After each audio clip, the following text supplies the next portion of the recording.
Oh, hi, Mike. Oh, hi, Ryan. Guess what we are playing today?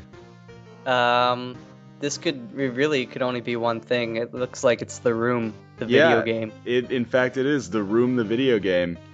So, for those of you who are not familiar, The Room is probably universally regarded as the best and funniest worst movie ever made. It truly is god awful, but it's also supremely entertaining. Instant cult classic. Absolutely. And, I've seen it myself, I think, probably a dozen times. It's one of those things where once it hits you, you're just kind of obsessed with it for a while. I'll say so. Yeah.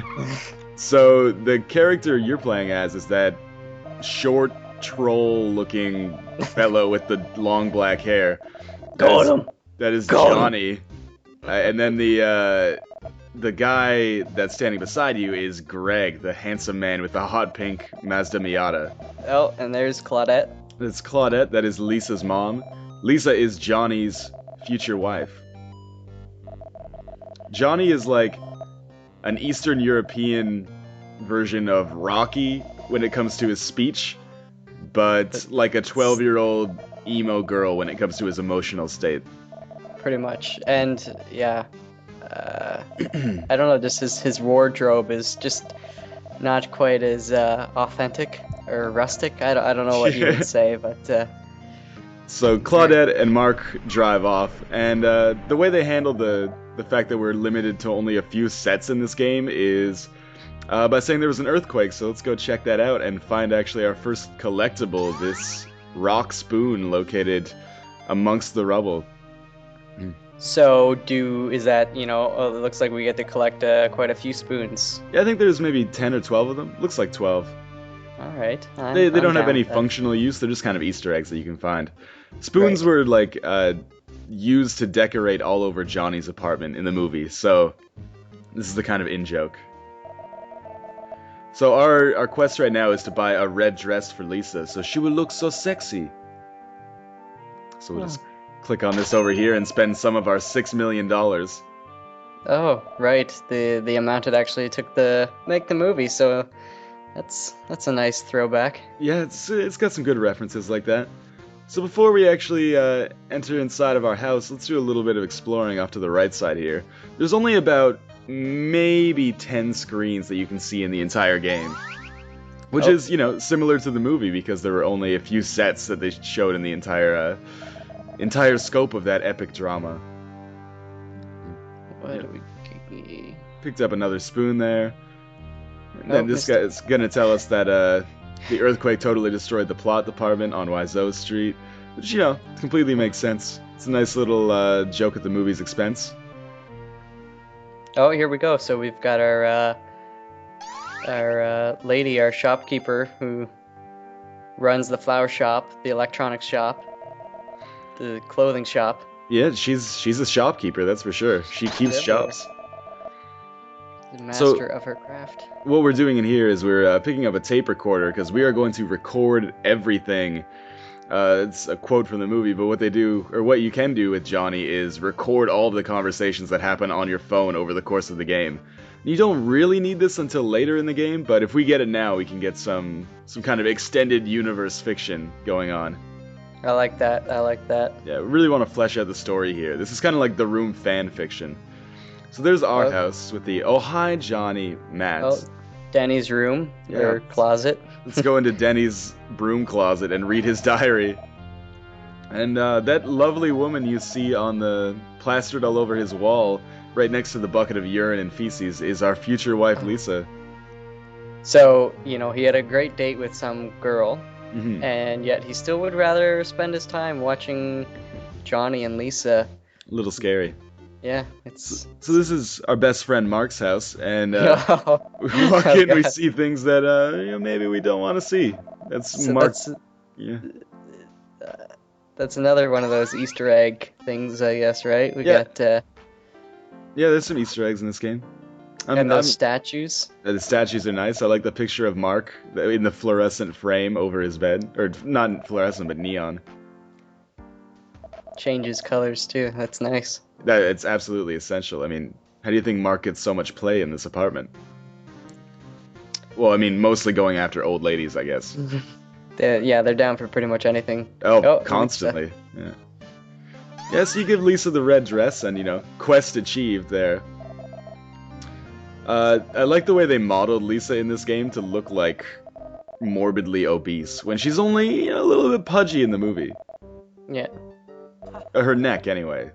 Yeah, her neck has got some weird folds in it or something going on. It's just I don't know. There's some problems there. It's like she was stung by a bee or something. It's swollen up. Was that a reference to the movie Hitch? Actually, no, not really. I didn't thought about it, but that's a fantastically awful movie. So we're going to put the tape recorder on our phone here to record everything for the rest of the game. Lisa invited us upstairs for sex, but first let's go into the kitchen, because, well, we're here, we might as well pick up the kitchen spoon. And so this is one of the scenes we didn't see in the movie, right? Yeah, this is new. This is a game designer created set. Oh god. The other reason you go into the kitchen is so you can see Denny kind of freaking out over there. A little too comfortable with his man bit. Yeah, I think he's just discovered that rubbing himself can produce pleasure. And secretions of some sort. Ooh, I don't know about that. Oh. So Denny is kind of like the retarded friend / adopted child of Lisa and Johnny, even though he looks like in his mid-20s in the movie. So there are 9 days in the game, and we've just finished the first one. And that sound of his eyes opening will forever haunt my nightmares. I don't know, maybe not as much as his pixel pecker. Yeah, he's got a nice little triangular schlong there. Looks pretty formidable. Yeah, I like these candles that they've got going 24/7. That's a sheer fire hazard. It seems like a serious fire hazard risk, considering they live in an apartment building. They should be more courteous. Yeah. Or more thoughtful, at least. So you've always got to put on Johnny's suit, because we're going to go to work a little bit later today. But first we're going to try to see if we recorded anything. So we put the tape in the tape recorder up here, and Lisa, of course, is fast asleep and doesn't even notice that we're totally invading her privacy. She looked like she had rigor mortis with those stone hard titties. She looked kind of like a stone blow-up doll. Pretty much. Best part of both worlds, hard and soft. Oh god. Alright, here we go, more diary. Yeah, these diaries are a continual look into Denny's ongoing psychosis. Seriously, couldn't Denny pass out from the ammonia gases coming off of that? What do you want him to do? Flush it? Maybe throw it outside or something. Well, he's gonna carry a bucket of urine out through his front lobby. He doesn't have a window. Well, he could put some saran wrap over it. I don't care. Oh, that's disgusting. So Johnny works at this bank, and his job consists entirely of asking if he's gotten his promotion yet. So, well, no, you haven't met the requirements of asking enough times if you've been promoted to actually get promoted. That is true.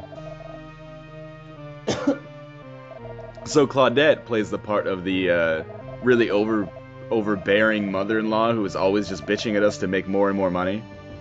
This movie does a real disservice to women. It is quite misogynistic. It does, but for me, I find that she's the type of woman, the type of character that you just want to be the first one to die in a movie.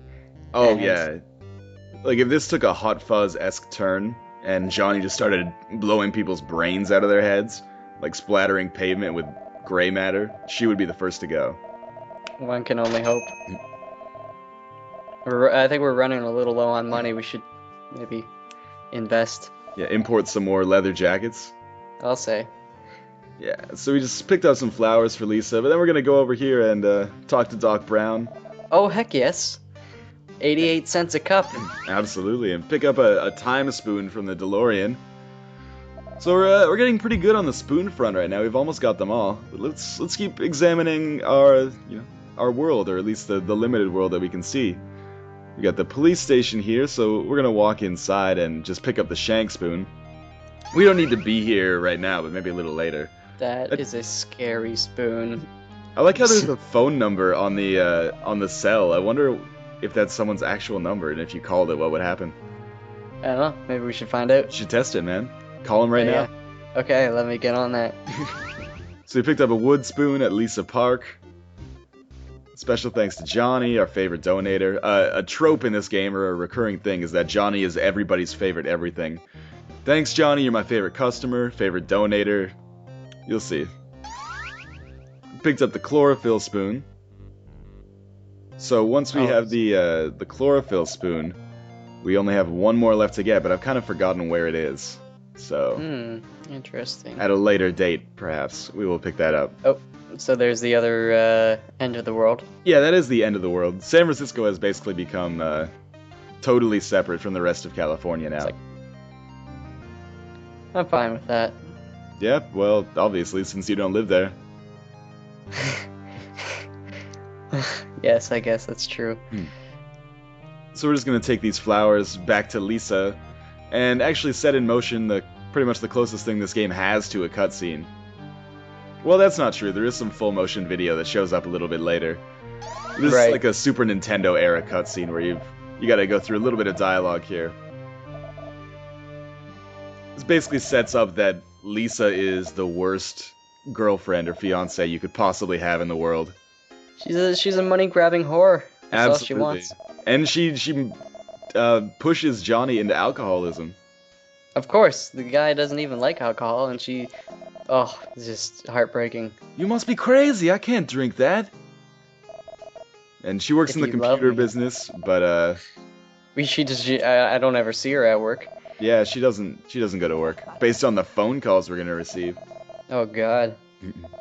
I really love the soundtrack, what they've done with this. Like by turning those like really shitty and cheesy R&B jams into pretty much note for note perfect covers in MIDI. It gives it that special kind of character, retro. Just, I don't know. You can tell it was made with love. Yeah.